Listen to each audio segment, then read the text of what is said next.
Canada ਦੇ ਵਿੱਚ ਆ ਕੇ ਸਭ ਤੋਂ ਪਹਿਲਾਂ ਤਾਂ ਹਰ ਇੱਕ ਨੂੰ ਆਪਣੇ ਕਾਰੋਬਾਰ ਤੇ ਆਪਣੇ ਆਪ ਨੂੰ ਸਟੈਬਲਿਸ਼ ਕਰਨ ਦਾ ਹੁੰਦਾ ਹੈਗਾ। ਤੇ ਤੁਸੀਂ ਵੀ ਆ ਕੇ ਤਰ੍ਹਾਂ ਦੇ ਕੰਮ ਕੀਤੇ ਆਪਣੇ ਆਪ ਨੂੰ। ਹੁਣ ਅੱਜ ਕੱਲ੍ਹ ਤੁਸੀਂ ਮੈਨੂੰ ਪਤਾ ਬੜੇ ਆਪਣੇ ਪਰਿਵਾਰ ਸਮੇਤ ਬੜੇ ਸੈੱਟ ਹੋ, ਸਰੀ ਦੇ ਵਿੱਚ ਰਹਿੰਦੇ ਹੋ ਤੇ ਕਾਫੀ ਕੰਮਕਾਰ ਦੇ ਵਿੱਚੋਂ ਲੰਘੇ।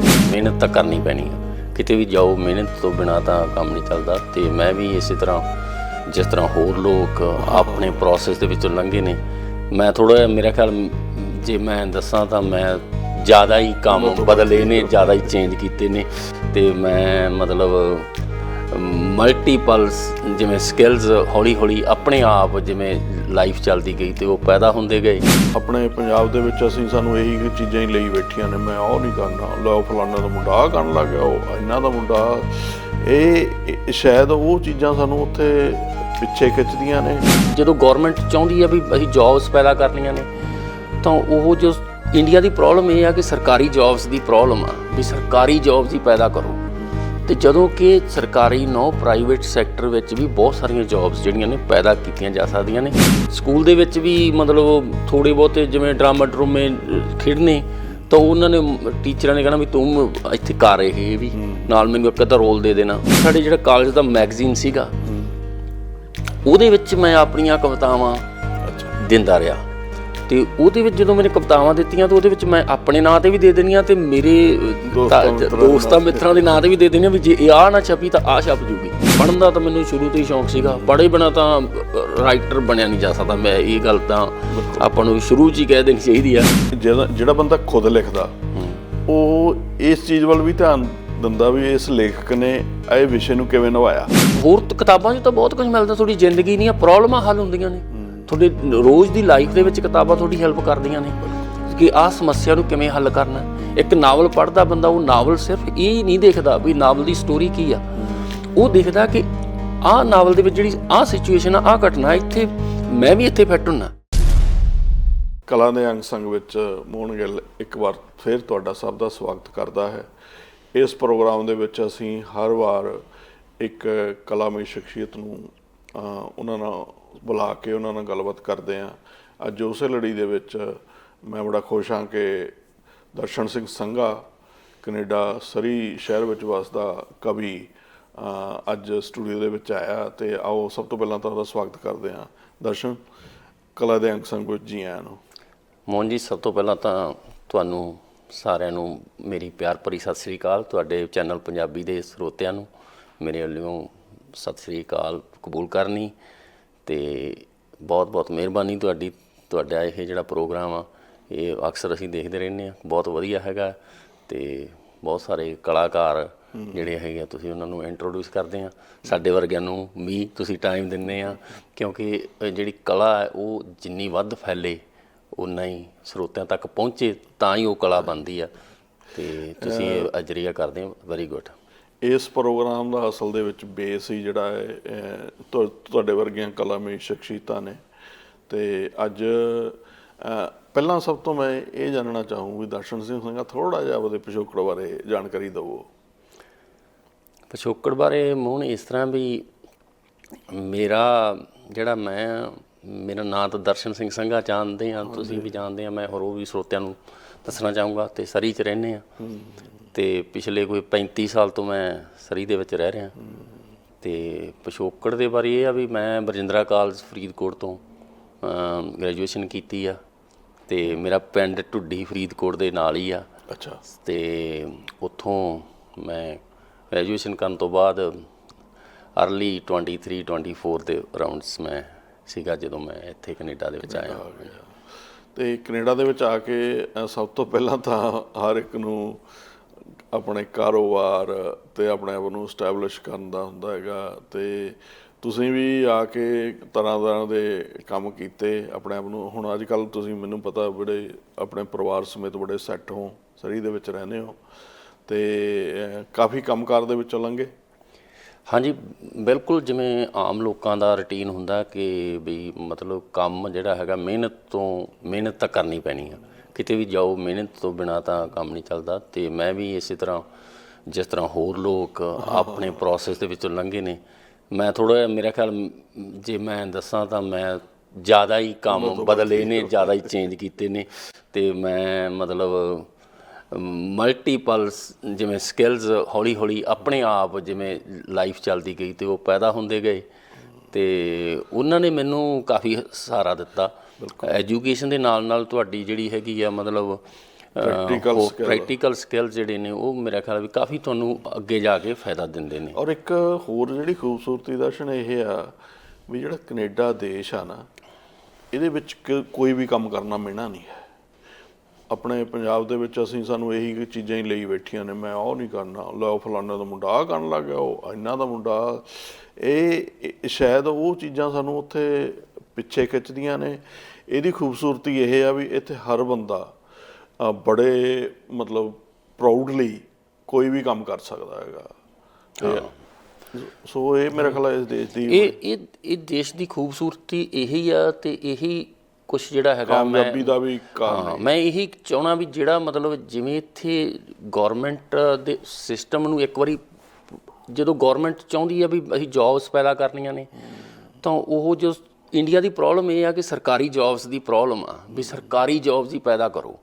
ਅਤੇ ਜਦੋਂ ਕਿ ਸਰਕਾਰੀ ਪ੍ਰਾਈਵੇਟ ਸੈਕਟਰ ਵਿੱਚ ਵੀ ਬਹੁਤ ਸਾਰੀਆਂ ਜੋਬਸ ਜਿਹੜੀਆਂ ਨੇ ਪੈਦਾ ਕੀਤੀਆਂ ਜਾ ਸਕਦੀਆਂ ਨੇ, ਲੋਕਾਂ ਨੂੰ ਅਵੇਅਰ ਕੀਤਾ ਜਾ ਸਕਦਾ। ਜਿਵੇਂ ਹੁਣ ਇੰਜੀਨੀਅਰਿੰਗ ਦਾ ਫੀਲਡ ਲੈ ਲਓ, ਇੰਡੀਆ ਦੇ ਵਿੱਚ ਜੇ ਤੁਸੀਂ ਹੁਣ ਘਰ ਬਣਾਉਣਾ, ਲੋਕ 25-27 ਸਾਲ ਦੀ ਫਿਰ ਘਰ ਢਾਹ ਦਿੰਦੇ ਆ, ਉਹਦਾ ਡਿਜ਼ਾਈਨ ਨਹੀਂ ਪ੍ਰੋਪਰ ਕੀਤਾ ਹੁੰਦਾ, ਉਹਦਾ ਸਟਰਕਚਰ ਉਵੇਂ ਬਣਾਇਆ ਨਹੀਂ ਹੁੰਦਾ। ਪਰ ਜੇ ਹੁਣ ਇਹੋ ਹੀ ਮੈਂਡੀਟੋਰੀ ਕਰ ਦਿੱਤਾ ਜਾਵੇ ਤਾਂ ਲੋਕਾਂ ਨੂੰ ਆਫਟਰ ਆਲ ਫਾਇਦਾ ਹੋਊਗਾ, ਕਿਉਂਕਿ ਉਹ ਘਰ ਕਦੇ ਵੀ ਨਹੀਂ ਢਹੂਗਾ। ਇੱਥੇ ਹੁਣ ਕੈਨੇਡਾ ਦੇ ਵਿੱਚ ਦੇਖੋ, ਲੋਕ ਕਹਿੰਦੇ ਵੀ ਘਰ ਉੱਥੇ ਇੱਦਾਂ ਦੇ ਲੱਕੜ ਦੇ ਇਹ ਉਹ, ਪਰ ਇੱਥੇ 100 ਸਾਲ ਪੁਰਾਣੇ, 200 ਸਾਲ ਪੁਰਾਣੇ ਘਰ ਬਿਲਕੁਲ ਘਰ ਨੂੰ ਇਸ ਕਰਕੇ ਨਹੀਂ ਢਾਇਆ ਜਾਂਦਾ ਕਿ ਉਹ ਡਿੱਗਦਾ, ਘਰ ਨੂੰ ਸਿਰਫ ਇਸ ਕਰਕੇ ਢਾਇਆ ਜਾਂਦਾ ਕਿ ਉਹਦਾ ਡਿਜ਼ਾਈਨ ਬਦਲਣਾ ਹੁੰਦਾ। ਪਰ ਇੰਡੀਆ ਦੇ ਵਿੱਚ ਘਰ ਤੁਹਾਡੇ ਉੱਤੇ ਡਿੱਗਦਾ, ਉੱਥੇ ਤਾਂ ਆਪਾਂ ਆ ਜਗ੍ਹਾ ਪਈ ਆ, ਚੱਲ ਇੱਥੇ ਆ ਇੱਕ ਛੱਤ ਲੈਂਦੇ ਆ, ਇੱਧਰ ਆਹ ਛੱਤ ਲੈਂਦੇ ਆ, ਕੋਈ ਨਾ ਬੰਦਿਸ਼ ਆ ਨਾ ਕੋਈ। ਜੇ ਉਹ ਪਲੈਨਿੰਗ ਕਿਉਂਕਿ ਪਲੈਨਿੰਗ ਹਰ ਇੱਕ ਬੰਦਾ ਨਹੀਂ ਕਰ ਸਕਦਾ, ਪਲੈਨ ਤਾਂ ਇੰਜੀਨੀਅਰ ਹੀ ਕਰੂਗਾ। ਜੇ ਗੌਰਮੈਂਟ ਮੈਂਡੀਟੋਰੀ ਕਰ ਦਿੰਦੀ ਹੈ ਵੀ ਇੰਜੀਨੀਅਰਿੰਗ ਕਰਾਓ ਭਾਈ ਘਰ ਦੀ, ਹਰ ਇੱਕ ਘਰ ਦੀ, ਜਿਵੇਂ ਚੰਡੀਗੜ੍ਹ ਦੇ ਵਿੱਚ ਹੈਗਾ, ਉੱਥੇ ਨਹੀਂ ਕਰ ਸਕਦੇ, ਉੱਥੇ ਪਹਿਲਾਂ ਤੁਹਾਨੂੰ ਬਿਲਕੁਲ ਇਸ ਤਰ੍ਹਾਂ ਹੀ ਕਰਨਾ ਪੈਂਦਾ। ਹਾਂ, ਥੋੜ੍ਹੀ ਬਹੁਤੀ ਵੀ ਕਰਦੇ ਨੇ ਪਿੰਡਾਂ 'ਚ, ਜਿਵੇਂ ਵੀ ਤੁਸੀਂ ਮਟੀਰੀਅਲ ਇੰਨਾ ਯੂਜ਼ ਕਰਨਾ, ਆਹ ਕਰਨਾ। ਹੁਣ ਜਿਵੇਂ ਹੋਰ ਚੀਜ਼ਾਂ, ਨਵਾਂ ਮਟੀਰੀਅਲ ਉੱਥੇ ਕਾਫੀ ਆਇਆ, ਉਹਦੇ ਵਿੱਚ ਵੀ ਜੇ ਇੰਜੀਨੀਅਰਿੰਗ ਸਟੈਂਪ ਲੱਗਣੀ ਸ਼ੁਰੂ ਹੋ ਜਾਵੇ ਤਾਂ ਉਹਦੇ 'ਚ ਲੋਕਾਂ ਦਾ ਟਰਸਟ ਵਧੂਗਾ। ਹੁਣ ਲੋਕਾਂ ਨੂੰ ਇਉਂ ਹੁੰਦਾ ਵੀ ਇਸ ਕਰਕੇ ਗਾਂਹ ਨਹੀਂ ਆਪਾਂ ਅੱਗੇ ਮੂਵਮੈਂਟ ਨਹੀਂ ਹੋ ਰਹੀ, ਅਤੇ ਇਸ ਨਾਲ ਜੋਬਾਂ ਵੀ ਬਹੁਤ ਪੈਦਾ ਹੋਣਗੀਆਂ, ਕਿਉਂਕਿ ਜਿਹੜੇ ਲੋਕ ਜ਼ਿਆਦਾ ਹੁੰਦੇ ਨਾ ਕੰਮ ਕਰਨ ਦੇ ਵਿੱਚ ਮਾਹਰ ਹੁੰਦੇ ਨੇ, ਉਹ ਹੋਰ ਲੋਕਾਂ ਨੂੰ ਵੀ ਜੋਬ ਪੈਦਾ ਕਰ ਦਿੰਦੇ ਆ, ਅਤੇ ਆਪਣੇ ਲਈ ਵੀ ਉਹ ਵਧੀਆ ਰੁਜ਼ਗਾਰ ਪੈਦਾ ਕਰ ਲੈਂਦੇ ਨੇ। ਅਤੇ ਆਪਾਂ ਦਰਸ਼ਨ ਸੰਘਾ ਕਵੀ ਕਦੋਂ ਬਣਿਆ, ਲਿਖਣ ਕਦੋਂ ਲੱਗਿਆ? ਮੇਰਾ ਖਿਆਲ ਆ ਵੀ ਬੰਦਾ ਜਦੋਂ ਕਵੀ ਉਹਦੇ ਅੰਦਰ ਹੁੰਦਾ ਹੀ ਆ, ਅਤੇ ਉਹ ਇਹ ਜਿਵੇਂ ਮਤਲਬ ਦੁੱਧ ਅਸੀਂ ਸਾਰੇ ਹੀ ਕਵੀ ਹੁੰਦੇ ਆ। ਹਾਂ, ਜਿਵੇਂ ਮਤਲਬ ਨਹੀਂ, ਜਿਹੜਾ ਦੁੱਧ ਆ, ਦੁੱਧ ਤੋਂ ਹੀ ਦਹੀਂ ਬਣਨਾ। ਇਹ ਹਰ ਇੱਕ ਬੰਦੇ ਦੇ ਵਿੱਚ ਵੱਖਰੀਆਂ ਵੱਖਰੀਆਂ ਕੁਆਲਿਟੀਜ਼ ਹੁੰਦੀਆਂ ਨੇ, ਅਤੇ ਉਹਨਾਂ ਨੂੰ ਜਦੋਂ ਉਹੋ ਜਿਹਾ ਕੋਈ ਇਨਵਾਇਰਮੈਂਟ ਮਿਲ ਜਾਂਦਾ ਤਾਂ ਉਹ ਫਿਰ ਉਹ ਆਪਣੇ ਆਪ ਵਧਣਾ ਫੁੱਲਣਾ ਸ਼ੁਰੂ ਕਰ ਦਿੰਦੀਆਂ ਨੇ। ਮੈਂ ਕਵੀ ਦੇ ਤੌਰ 'ਤੇ ਤਾਂ ਮੈਂ ਮਤਲਬ ਜਦੋਂ ਮੈਂ ਕਾਲਜ ਦੇ ਵਿੱਚ ਸੀਗਾ, ਅਸਲ ਤਾਂ ਮੈਂ ਸਕੂਲ ਦੇ ਵਿੱਚ ਮਤਲਬ ਮੈਨੂੰ ਇਹ ਨਹੀਂ ਪਤਾ ਸੀ ਮੈਂ ਕੀ ਕਰਦਾ। ਸਕੂਲ ਦੇ ਵਿੱਚ ਵੀ ਮਤਲਬ ਥੋੜ੍ਹੇ ਬਹੁਤੇ ਜਿਵੇਂ ਡਰਾਮਾ ਡਰੂਮੇ ਖੇਡਣੇ, ਤਾਂ ਉਹਨਾਂ ਨੇ ਟੀਚਰਾਂ ਨੇ ਕਹਿਣਾ ਵੀ ਤੂੰ ਇੱਥੇ ਕਰ ਇਹ ਵੀ ਨਾਲ ਮੈਨੂੰ ਇੱਕ ਅੱਧਾ ਰੋਲ ਦੇ ਦੇਣਾ। ਅਤੇ ਉਹ ਜਦੋਂ ਉਹਨਾਂ ਦੇ ਡਾਇਲਾਗ ਮੈਂ ਹਜੇ ਵੀ ਦੇਖਦਾ, ਕਈ ਵਾਰੀ ਮੈਨੂੰ ਬੜੇ ਉਹ ਲੱਗਦੇ ਨੇ, ਕਿਉਂਕਿ ਟੀਚਰ ਪੁਰਾਣੇ ਸੀਗੇ, ਉਹਨਾਂ ਦਾ ਇਸ ਤਰ੍ਹਾਂ ਦਾ ਮਤਲਬ ਉਹਨਾਂ ਦੇ ਡਾਇਲਾਗ ਕਈ ਵਾਰੀ ਮੈਨੂੰ ਕਾਫੀ ਲੱਗਦੇ ਵੀ ਇਹ ਡਾਇਲਾਗ ਕਿੱਦਾਂ ਕਾਹਤੋਂ ਲਿਖੇ ਟੀਚਰਾਂ ਨੇ, ਵੀ ਇਹ ਕਿਉਂ ਦਿੱਤੇ। ਉਸ ਤਰ੍ਹਾਂ ਚਲੋ ਚੱਲਦਾ ਗਿਆ, ਅਤੇ ਫਿਰ ਮੈਂ ਕਾਲਜ ਦੇ ਵਿੱਚ ਜਿਹੜਾ ਉਦੋਂ ਇੱਕ ਲੋਕ ਲਹਿਰ ਅਖਬਾਰ ਸ਼ੁਰੂ ਹੋਇਆ ਸੀ, ਅਤੇ ਫਿਰ ਸਾਡੇ ਜਿਹੜਾ ਕਾਲਜ ਦਾ ਮੈਗਜ਼ੀਨ ਸੀਗਾ, ਉਹਦੇ ਵਿੱਚ ਮੈਂ ਆਪਣੀਆਂ ਕਵਿਤਾਵਾਂ ਦਿੰਦਾ ਰਿਹਾ। ਅਤੇ ਉਹਦੇ ਵਿੱਚ ਜਦੋਂ ਮੈंने ਕਵਿਤਾਵਾਂ ਦਿੱਤੀਆਂ ਤਾਂ ਉਹਦੇ ਵਿੱਚ ਮੈਂ ਆਪਣੇ ਨਾਂ 'ਤੇ ਵੀ ਦੇ ਦੇਣੀਆਂ, ਅਤੇ ਮੇਰੇ ਦੋਸਤਾਂ ਮਿੱਤਰਾਂ ਦੇ ਨਾਂ 'ਤੇ ਵੀ ਦੇ ਦੇਣੀਆਂ ਵੀ ਜੇ ਆਹ ਨਾ ਛਪੀ ਤਾਂ ਆਹ ਛਪ ਜੂਗੀ। ਉਹ ਇੱਕ ਵਾਰੀ ਮੇਰੇ ਨਾਂ 'ਤੇ ਛਪੀ, ਅਤੇ 2 ਵਾਰੀ ਉਹ ਮੇਰੇ ਤਾਏ ਦਾ ਲੜਕਾ ਇੱਥੇ ਕੈਲੀਫੋਰਨੀਆ ਨੇ, ਚਾਚਾ ਜੀ ਦਾ ਲੜਕਾ, ਸੋ ਉਹਨਾਂ ਦੇ ਨਾਂ 'ਤੇ ਵੀ ਛਪੀ ਆ। ਅਤੇ ਨਹੀਂ, ਉਹ ਹੁੰਦਾ ਹੀ ਆ। ਜਦੋਂ ਮੈਂ ਸਾਡੇ ਕਾਲਜ ਦੇ ਵਿੱਚ, ਕਾਲਜ ਦਾ ਮੈਂ ਐਡੀਟਰ ਰਿਹਾ ਹੈਗਾ, ਤੇ ਫਿਰ ਉਹ ਜਿਹੜੇ ਦੋਸਤ ਮਿੱਤਰ ਆਪਣੇ ਦਾਇਰੇ ਵਾਲੇ ਨੇ ਨਾ, ਉਹ ਵਿਸ਼ੇਸ਼ ਤੌਰ ਤੇ ਮੰਗ ਕਰਦੇ ਆ ਵੀ ਤੂੰ ਯਾਰ ਸਾਨੂੰ ਵੀ ਕਿਸੇ ਨਾ ਕਿਸੇ ਤਰੀਕੇ ਨਾਲ ਲਿਆ ਵਿੱਚ। ਹਾਂ, ਉਹਨਾਂ ਦੀ ਵੀ ਹੁੰਦੀ ਮੰਗ ਤੇ ਆਪਣਾ ਵੀ ਹੁੰਦਾ ਵੀ ਚਲੋ ਜੇ ਮੇਰੇ ਵਾਲੀ ਨਾ ਛਪੀ ਹੋਈ, ਕਿਉਂਕਿ ਆਪਾਂ ਨੂੰ ਉਸ ਟਾਈਮ ਦੇ ਉੱਤੇ ਬਾਹਲਾ ਕਨਫੀਡੈਂਟ ਆਪਣੇ ਕੋਲੇ ਨਹੀਂ ਹੁੰਦਾ ਵੀ ਆਪਾਂ ਨੂੰ, ਕਿਉਂਕਿ ਉਸ ਟਾਈਮ ਤੇ ਤੁਸੀਂ ਸਹਿਤ ਸੁਭਾਵਾਂ ਨਾਲ, ਵੈਸੇ ਮੈਂ ਉੱਥੇ ਵੀ ਜੁੜ ਗਿਆ ਸੀ ਥੋੜ੍ਹਾ ਜਿਹਾ ਜਦੋਂ ਮੈਂ ਇੱਥੇ ਆਇਆ। ਅਤੇ ਇੱਥੇ ਮੈਂ ਤੁਹਾਨੂੰ ਦੱਸਾਂ ਵੀ ਮੈਂ ਤੈਨੂੰ ਉਦੋਂ ਤੋਂ ਜਾਣਦਾ, ਤੈਨੂੰ ਮੈਂ ਅਖਬਾਰ 'ਚ ਪੜ੍ਹਦਾ ਸੀ ਇੰਡੋ ਕੈਨੇਡੀਅਨ ਦੇ ਵਿੱਚ। ਅਤੇ ਫਿਰ ਮੈਨੂੰ ਸੀਗਾ ਵੀ ਯਾਰ ਮੈਂ ਵੀ, ਕਿਉਂਕਿ ਬੰਦੇ ਦੇ ਅੰਦਰ ਹੀ ਹੁੰਦੀ ਆ ਵੀ ਮੈਂ ਸਾਹਿਤਕ ਸਰਗਰਮੀਆਂ ਵਾਲੇ ਲੋਕਾਂ ਨੂੰ ਲੱਭਦਾ।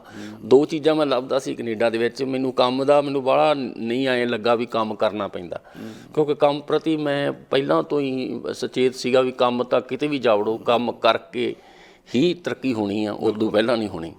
ਪਰ ਇੱਕ ਗੱਲ ਜ਼ਰੂਰ ਸੀਗੀ ਮੈਨੂੰ, ਮੈਂ ਉੱਥੇ ਮਿਸ ਕਰਦਾ ਸੀ ਇੱਥੇ ਆ ਕੇ ਵੀ ਇੱਕ ਤਾਂ ਸਾਹਿਤ ਵਾਲੇ ਬੰਦੇ ਮੈਨੂੰ ਮਿਲਣ, ਯਾਰ ਮੈਂ ਕਵੀਆਂ ਨੂੰ ਸੁਣਾ, ਉਹਨਾਂ ਨਾਲ ਕੋਈ ਆਪਣਾ ਵੀ ਸ਼ੇਅਰ ਕਰਾਂ, ਜਾਂ ਮੈਂ ਉਹਨਾਂ ਨੂੰ ਸੁਣਨਾ ਜ਼ਿਆਦਾ। ਮੈਨੂੰ ਇਹ ਸੁਣਨ ਦਾ ਉਦੋਂ ਤੋਂ ਹੀ ਸੀਗਾ ਵੀ ਮੈਂ ਦੇਖਾਂ ਵੀ ਇਹ ਚੱਲਦੇ ਕਿਵੇਂ ਨੇ। ਪੜ੍ਹਨ ਦਾ ਤਾਂ ਮੈਨੂੰ ਸ਼ੁਰੂ ਤੋਂ ਹੀ ਸ਼ੌਂਕ ਸੀਗਾ। ਪੜ੍ਹੇ ਬਿਨਾਂ ਤਾਂ ਰਾਈਟਰ ਬਣਿਆ ਨਹੀਂ ਜਾ ਸਕਦਾ। ਮੈਂ ਇਹ ਗੱਲ ਤਾਂ ਆਪਾਂ ਨੂੰ ਸ਼ੁਰੂ 'ਚ ਹੀ ਕਹਿ ਦੇਣੀ ਚਾਹੀਦੀ ਆ ਵੀ ਹਾਂ ਵੀ ਜਿਹੜਾ ਜਦੋਂ ਤੁਸੀਂ ਪੜ੍ਹੋਗੇ ਅਤੇ ਪੜ੍ਹਨ ਨਾਲ ਹੀ ਤੁਹਾਡੀ ਵਕੈਬਲਰੀ ਵਧਣੀ ਆ। ਵਕੈਬਲਰੀ ਦੀ ਜ਼ਰੂਰਤ ਆ ਅਤੇ ਥਾਟ ਦੀ ਜ਼ਰੂਰਤ ਆ।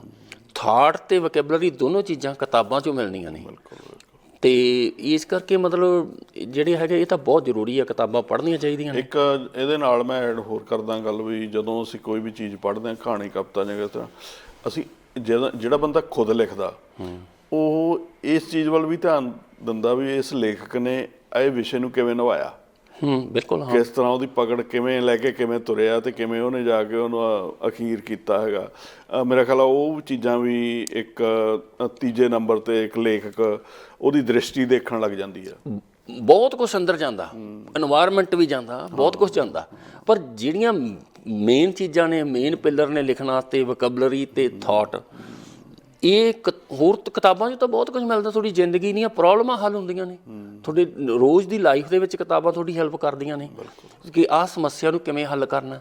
ਇੱਕ ਨਾਵਲ ਪੜ੍ਹਦਾ ਬੰਦਾ, ਉਹ ਨਾਵਲ ਸਿਰਫ ਇਹ ਨਹੀਂ ਦੇਖਦਾ ਵੀ ਨਾਵਲ ਦੀ ਸਟੋਰੀ ਕੀ ਆ, ਉਹ ਦੇਖਦਾ ਕਿ ਆਹ ਨਾਵਲ ਦੇ ਵਿੱਚ ਜਿਹੜੀ ਆਹ ਸਿਚੁਏਸ਼ਨ ਆ, ਆਹ ਘਟਨਾ, ਇੱਥੇ ਮੈਂ ਵੀ ਇੱਥੇ ਫਿੱਟ ਹੁੰਨਾ, ਮੇਰੀ ਵੀ ਪਰਿਵਾਰਕ ਪ੍ਰੋਬਲਮ ਇਹ ਆ, ਜਾਂ ਮੇਰਾ ਵੀ ਪਰਿਵਾਰਕ ਇਸ਼ੂ ਇਹ ਆ। ਕਈ ਵਾਰ ਉਹਦੇ ਹੱਲ ਮਿਲ ਜਾਂਦੇ, ਉਹਦੇ ਹੱਲ ਉਹਦੇ ਵਿੱਚ ਹੁੰਦੇ ਨੇ।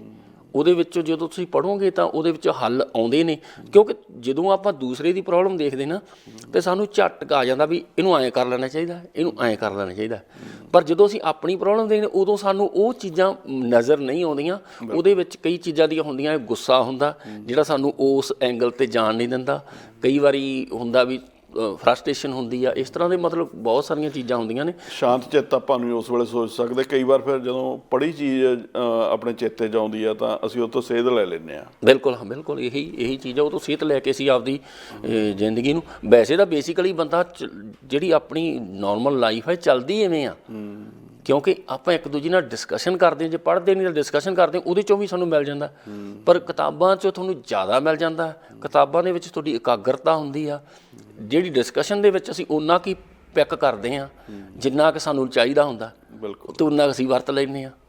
ਉਹਦੇ ਵਿੱਚ ਡਿਸਕਸ਼ਨ ਦੇ ਵਿੱਚ ਤਾਂ ਇੱਕ ਇਸ਼ੂ ਬਾਰੇ ਗੱਲ ਆਪਾਂ ਕਰਦੇ ਹਾਂ, ਪਰ ਜਿਹੜੀ ਕਿਤਾਬ ਹੁੰਦੀ ਹੈ ਉਹਦੇ ਵਿੱਚ ਪੂਰਾ ਸੰਪੂਰਨ ਜੀਵਨ ਹੁੰਦਾ ਹੈਗਾ। ਹਾਂ, ਉਹਦੇ ਵਿੱਚ ਨਾਵਲ ਦੀ ਗੱਲ ਕਰੀਏ ਤਾਂ ਇੱਕ ਵਿਅਕਤੀ ਦਾ ਨਹੀਂ, ਇੱਕ ਕਬੀਲੇ ਦਾ ਹੀ ਇੱਕ ਤਰ੍ਹਾਂ ਨਾਲ ਪੂਰਾ ਜੀਵਨ ਸਿਰਜਿਆ ਹੁੰਦਾ। ਉਹਦੀਆਂ ਉਹ ਜਿਹੜੀਆਂ ਘਟਨਾਵਾਂ, ਉਹਦੀਆਂ ਪ੍ਰੋਬਲਮਸ ਉਹ ਆਉਂਦੀਆਂ ਨੇ, ਫਿਰ ਉਹ ਕਿਵੇਂ ਉਹਨਾਂ ਨੂੰ ਹੱਲ ਕਰਦੇ ਆ, ਉਹ ਸਹਿਜੇ ਹੀ ਅਸੀਂ ਉਹਦੇ ਵਿੱਚੋਂ ਆਪਣੇ ਜੀਵਨ ਦੀਆਂ ਸਮੱਸਿਆਵਾਂ ਨੂੰ ਹੱਲ ਕਰਨਾ ਸਿੱਖ ਜਾਂਦੇ ਹਾਂ। ਉਦੋਂ ਕਿਉਂਕਿ ਬੰਦੇ ਦੀ ਮਨੋਵਸਥਾ ਵੱਖਰੀ ਹੁੰਦੀ ਨਾ। ਇੱਕ ਮਨੋਵਸਥਾ ਦੇ ਵਿੱਚ ਬੰਦਾ ਹੁੰਦਾ ਕਿ ਉਹ ਕੁਛ ਲੈਣਾ ਚਾਹੁੰਦਾ। ਇੱਕ ਮਨੋਵਸਥਾ ਇਹੋ ਜਿਹੀ ਹੁੰਦੀ ਹੈ ਜਦੋਂ ਆਪਾਂ ਕਿਸੇ ਨਾਲ ਆਰਗੂਮੈਂਟ ਕਰਦੇ ਹਾਂ, ਉਦੋਂ ਆਪਾਂ ਉਹ ਤੋਂ ਕੋਈ ਵੀ ਚੀਜ਼ ਲੈਣੀ ਨਹੀਂ ਚਾਹੁੰਦੇ, ਭਾਵੇਂ ਉਹ ਚੰਗੀ ਚੀਜ਼ ਹੀ ਸਾਨੂੰ ਦੇ ਰਿਹਾ ਹੋਵੇ, ਅਸੀਂ ਉਹ ਤੋਂ ਲੈਣੀ ਨਹੀਂ ਚਾਹੁੰਦੇ। ਜਿੰਨਾ ਚਿਰ ਅਸੀਂ ਉਸ ਮੂਡ 'ਚ ਨਹੀਂ ਆਉਂਦੇ ਲੈਣ ਵਾਲੇ 'ਚ, ਅਤੇ ਉਹਨਾਂ ਚਿਰ ਸਾਨੂੰ ਉਹ ਚੀਜ਼ ਸਾਡੇ ਅੰਦਰ ਨਹੀਂ। ਕਿਤਾਬਾਂ ਨਾਲ ਹੀ ਹੁੰਦਾ, ਕਿਤਾਬਾਂ ਨੂੰ ਜਦੋਂ ਅਸੀਂ ਪੜ੍ਹਨ ਲੱਗਦੇ ਹਾਂ ਸਾਡੇ ਅੰਦਰ ਇੱਕ ਭੁੱਖ ਪੈਦਾ ਹੋਈ ਹੁੰਦੀ ਆ ਅਤੇ ਇਕਾਗਰਤਾ ਹੋਈ ਹੁੰਦੀ। ਅਸੀਂ ਚਾਹੁੰਦੇ ਹਾਂ ਕਿ ਇਹਦੇ 'ਚੋਂ ਕੁਛ ਲੈਣਾ, ਅਤੇ ਉਹ ਫਿਰ ਉਹ ਸੌਖਾ ਹੋ ਜਾਂਦਾ, ਸੌਖਾ ਹੀ ਸਾਡੇ ਅੰਦਰ ਜਜ਼ਬ ਕਰ ਜਾਂਦਾ। ਜਿਵੇਂ ਆਪਾਂ ਹੁਣ ਗੱਲ ਸ਼ੁਰੂ ਕੀਤੀ ਸੀ ਵੀ ਜਦੋਂ ਮੈਂ ਇੱਥੇ ਕੈਨੇਡਾ ਆਇਆ, ਮੈਂ ਤੁਹਾਡਾ ਉਹ ਇੰਡੋ ਕੈਨੇਡੀਅਨ ਦੇ ਵਿੱਚ ਪੜ੍ਹਿਆ, ਅਤੇ ਤੁਹਾਡੇ ਅਕਸਰ ਮੈਂ ਤੁਹਾਡੀਆਂ ਕਵਿਤਾਵਾਂ ਹੋਰ ਵੀ ਚੀਜ਼ਾਂ ਪੜ੍ਹਦਾ ਸੀ। ਪਰ ਮੈਂ ਸਭ ਤੋਂ ਕਿਉਰਿਓਸਿਟੀ ਸੀਗੀ ਵੀ ਇਹ ਪ੍ਰੋਗਰਾਮ ਕਰਦੇ ਆ, ਕਦੋਂ ਕਰਦੇ ਆ, ਕਿੱਥੇ ਕਰਦੇ ਆ, ਕਿਵੇਂ ਕਰਦੇ ਆ। ਫਿਰ ਤੁਹਾਡਾ ਇੱਕ ਵਾਰ ਮੈਨੂੰ ਕਿਉਂਕਿ ਉਦੋਂ ਐਡਵਰਟਾਈਜ਼ਮੈਂਟ ਥੋੜ੍ਹੀ ਜਿਹੀ ਘੱਟ ਹੁੰਦੀ ਸੀ, ਮਤਲਬ ਪਤਾ ਨਹੀਂ ਲੱਗਦਾ ਸੀ ਕਦੋਂ ਪ੍ਰੋਗਰਾਮ ਕਰਨਾ, ਕਿਉਂਕਿ ਹੁਣ ਤਾਂ ਜਿਵੇਂ ਪ੍ਰੋਗਰਾਮ ਨੇ ਮਤਲਬ ਨਟਸ਼ਲ ਡੇ ਹੈਗੇ ਆ, ਉਦੋਂ ਫਿਰ ਥੋੜ੍ਹਾ ਜਿਹਾ ਹੁੰਦਾ ਸੀ ਵੀ ਜਦੋਂ ਵੀ ਕੋਈ ਆ ਗਿਆ ਉਦੋਂ ਆਪਾਂ ਕਰ ਲੈਣਾ। ਇਸ ਕਰਕੇ ਉਹ ਆਮ ਜਿਹੜਾ ਪਾਠਕ ਸੀਗਾ ਉਹਨੂੰ ਇਹ ਨਹੀਂ ਪਤਾ ਲੱਗਦਾ, ਉਹਨੂੰ ਮੈਨੂੰ ਉਦੋਂ ਪਤਾ ਲੱਗਦਾ ਜਦੋਂ ਪ੍ਰੋਗਰਾਮ ਹੋ ਹਟਦਾ ਸੀ। ਤੇ ਮੈਂ ਫਿਰ ਕਹਿੰਦਾ ਜੀ ਫਿਰ ਮੈਂ ਤੁਹਾਨੂੰ ਇੱਕ ਵਾਰ ਤੁਹਾਡਾ ਸ਼ਾਮਲ ਹੋਣਾ ਚਾਹੁੰਦੇ ਸੀਗੇ। ਹਾਂ, ਫਿਰ ਮੈਂ ਤੁਹਾਡੇ ਕਲੇ ਓਵਨ ਵਾਲੇ ਉਹਦੇ 'ਚ ਮੈਂ ਸ਼ਾਮਲ ਹੋਇਆ। ਇਹ ਮੇਰਾ ਖਿਆਲ 92 ਕੁ ਦੀ ਗੱਲ ਹੋਣੀ ਆ। ਦਰਸ਼ਨ, ਆਪਾਂ ਗੱਲਬਾਤ ਇਸ ਤਰ੍ਹਾਂ ਜਾਰੀ ਰੱਖਾਂਗੇ, ਹੁਣੇ ਵਾਪਸ ਆਉਂਦੇ ਹਾਂ ਅਸੀਂ ਇੱਕ ਛੋਟੀ ਜਿਹੀ ਬ੍ਰੇਕ ਤੋਂ ਬਾਅਦ।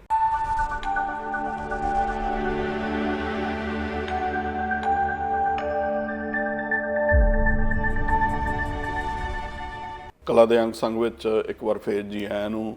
ਦਰਸ਼ਨ ਸਿੰਘ ਸੰਘਾ ਸਾਡਾ ਸਥਾਨਕ ਸਰੀ ਤੋਂ ਕਵੀ, ਉਹਦੇ ਨਾਲ ਗੱਲਬਾਤ ਕਰ ਰਹੇ ਹਾਂ। ਆਓ ਦਰਸ਼ਨ, ਤੁਸੀਂ ਲਿਖਣ ਦੇ ਤੌਰ ਦੇ ਉੱਤੇ ਕਵਿਤਾ ਦੇ ਵਿੱਚ ਜ਼ਿਆਦਾ ਪਹਿਲਾਂ ਆਪਣੀ ਬੋਲੀ ਨੂੰ, ਇਸ ਵਿਧਾ ਨੂੰ ਚੁਣਿਆ, ਅਤੇ ਤੁਸੀਂ ਬੋਲੀਆਂ ਲਿਖੀਆਂ ਅਤੇ ਬੋਲੀਆਂ ਤੁਹਾਡੀਆਂ ਜਿਹੜੇ ਸਹਿਜ ਸੁਭਾਵਾਂ ਦੇ ਵਿੱਚ ਵੀ ਬੜੀਆਂ ਪ੍ਰਵਾਨ ਚੜ੍ਹੀਆਂ, ਅਤੇ ਉਹਨਾਂ ਤੁਹਾਡੀ ਕਿਤਾਬ ਵੀ ਜਿਹੜੀ ਬੋਲੀਆਂ ਦੀ ਕੱਤਿਆ ਕਰੂੰ ਤੇਰੇ ਨੂੰ, ਉਹ ਵੀ ਛਪ ਕੇ ਆ ਚੁੱਕੀ ਆ। ਇਹਦੇ ਬਾਰੇ ਦੱਸੋ ਵੀ ਬੋਲੀ ਹੀ ਕਿਉਂ ਚੁਣੀ ਲਿਖਣ ਲਈ ਪਹਿਲਾਂ ਤੁਸੀਂ? ਹਾਲਾਂਕਿ ਮੈਨੂੰ ਪਤਾ ਤੁਸੀਂ ਕਵਿਤਾ ਵੀ ਲਿਖਦੇ ਹੋ, ਹੁਣ ਇਸ ਵੇਲੇ ਕਵਿਤਾ ਦੀ ਹਰ ਵੰਨਗੀ ਦੇ ਵਿੱਚ ਲਿਖਦੇ ਹੋ।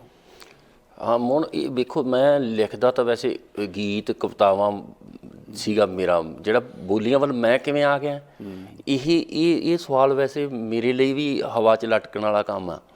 ਕਿਉਂਕਿ ਬੋਲੀਆਂ ਦੇ ਰੂਪ ਦੇ ਵਿੱਚ ਮੈਂ ਛੋਟੀਆਂ ਬੋਲੀਆਂ ਦੇ ਰੂਪ 'ਚ ਲਿਖਦਾ ਸੀ, ਅਤੇ ਜਦੋਂ ਮੈਂ ਲਿਖਿਆ ਅਤੇ ਮੈਂ ਕਿਹਾ ਯਾਰ ਵੀ ਜ਼ਮਾਨਾ ਬਦਲ ਰਿਹਾ ਅਤੇ ਮੈਸੇਜ ਜਿਹੜੇ ਉਹ ਸ਼ਾਰਟ ਜਿਹੜੇ ਮੈਸੇਜ ਆ ਉਹ ਲੋਕਾਂ ਕੋਲ ਟਾਈਮ ਆ ਸੁਣਨ ਦਾ, ਅਤੇ ਉਹ ਸ਼ਾਰਟ ਮੈਸੇਜ ਨੂੰ ਮੈਂ ਫਿਰ ਉਹ ਬੋਲੀ ਦੇ ਰੂਪ 'ਚ ਲਿਖਣਾ ਸ਼ੁਰੂ ਕੀਤਾ।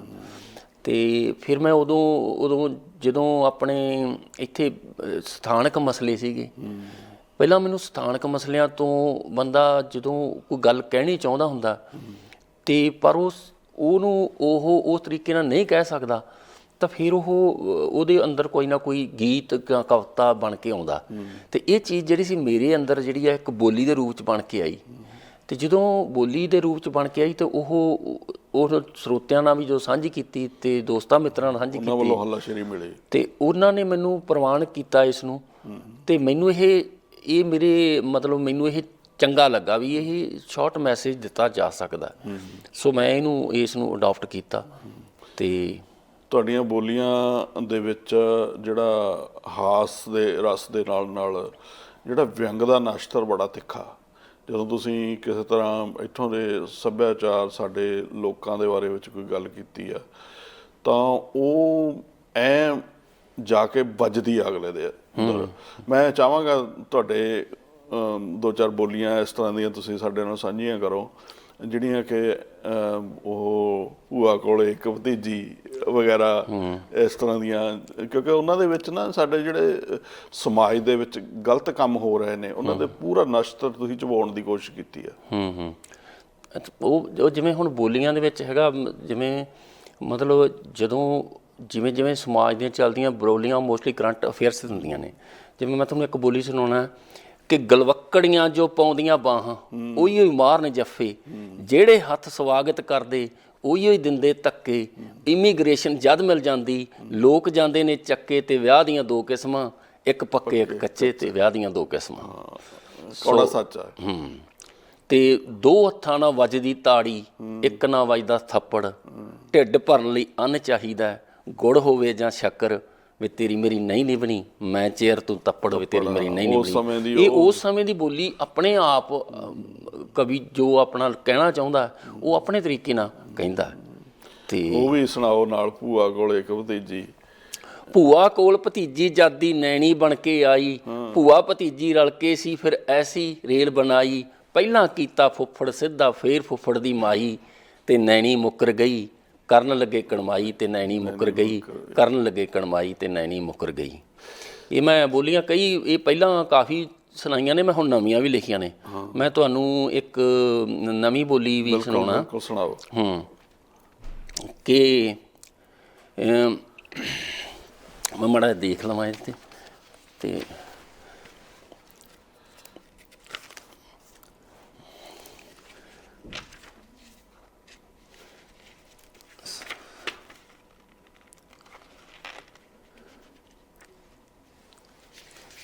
ਹਾਂਜੀ ਇਹ ਜਿਵੇਂ ਬੋਲੀ ਪਾਉਣ ਲੱਗੇ ਹੁੰਦਾ ਆਮ ਤੌਰ 'ਤੇ ਕਿ ਪਹਿਲੀ ਬੋਲੀ ਵਿੱਚ ਗਿੱਧੇ ਦੇ ਰੱਬ ਦੇ ਨਾਂ ਦੀ ਪਾਈਏ, ਪਹਿਲੀ ਬੁਰਕੀ ਖਾਣ ਤੋਂ ਪਹਿਲਾਂ ਨਾਮ ਵਾਹਿਗੁਰੂ ਧਿਆਈਏ, ਤੇ दारू ਪੀਣ ਲੱਗੇ ਤਮਕਾ ਧਰਤ ਤੇ ਪਾਈਏ, दारू ਪੀਣ ਲੱਗੇ ਤਮਕਾ ਧਰਤ ਤੇ ਪਾਈਏ, दारू ਪੀਣ ਲੱਗੇ। ਸਾਡੇ ਬਜ਼ੁਰਗ ਮੁੱਢ ਤੋਂ ਹੀ ਪਾਉਂਦੇ ਆ।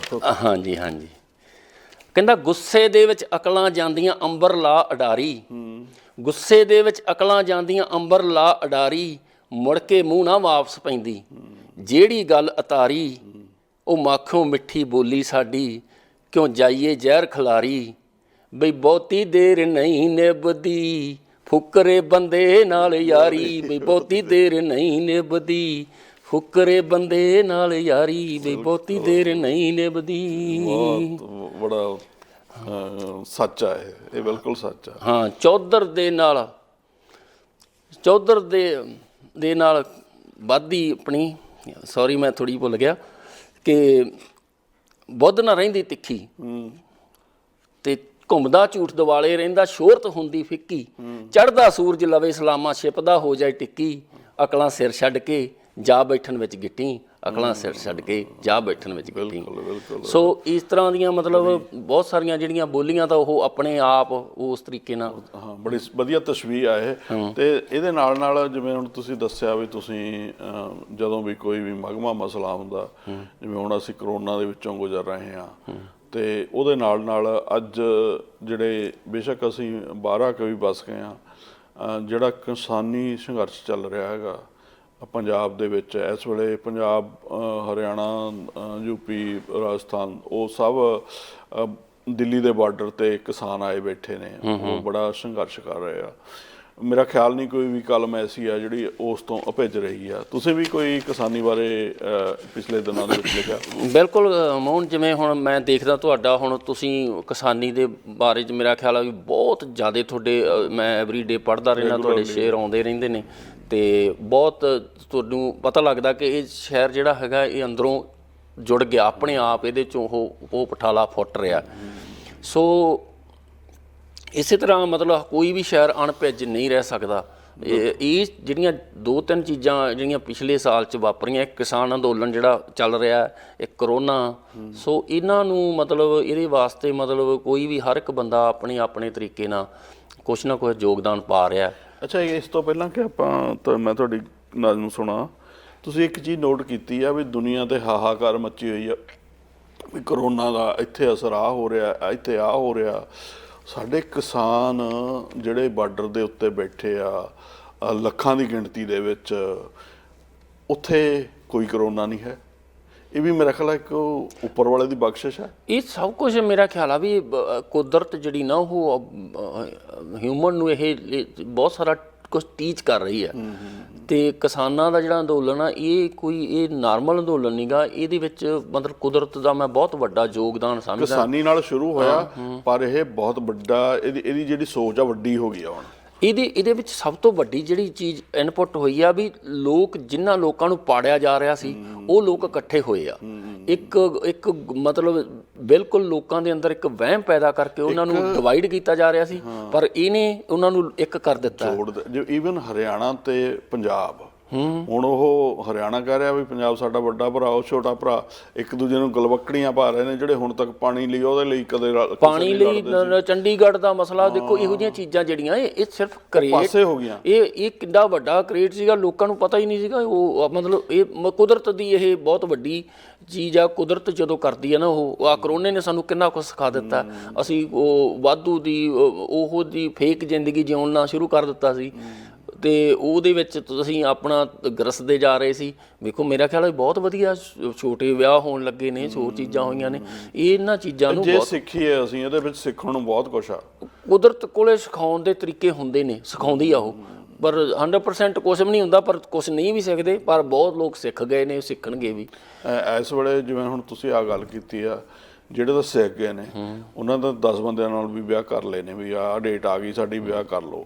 ਕਈ ਐਸੇ ਵੀ ਨੇ ਜਿਨ੍ਹਾਂ ਨੇ ਗਾਹਾਂ ਸਾਲ ਹੋਰ ਅੱਗੇ ਪਾ ਦਿੱਤੇ। ਉਹ ਬਹੁਤ ਸਾਰੇ ਹੈਗੇ ਨਹੀਂ ਸਿੱਖਣ ਵਾਲੇ ਵੀ, ਪਰ ਜਿਹੜੀ ਕੁਦਰਤ ਆ ਉਹ ਰਾਹ ਦਿਖਾ ਰਹੀ ਆ। ਹੁਣ ਸਾਡੇ ਵੇਖੋ ਉਹ ਰਾਹ ਦਿਖਾਉਣ ਦੀ ਗੱਲ ਹੀ ਆ ਵੀ ਹੁਣ ਆਪਾਂ ਸੋਚ ਹੀ ਨਹੀਂ ਰਹੇ ਸੀ ਕਿ ਕਰੋਨੇ ਤੋਂ ਬਾਅਦ ਲੋਕੀ ਜਿਹੜੇ ਪ੍ਰਵਾਸੀ ਮਜ਼ਦੂਰ ਨੇ ਜਦੋਂ ਉਹ ਤੁਰ ਪਏ ਸੜਕਾਂ ਦੇ ਉੱਤੇ, ਦੇਖੋ ਕਦੇ ਉਹਨਾਂ ਨੇ ਇਹ ਸੁਣਿਆ ਸੀ ਕਿ ਅਸੀਂ ਤੁਰ ਕੇ ਚੱਲ ਪੜਾਂਗੇ?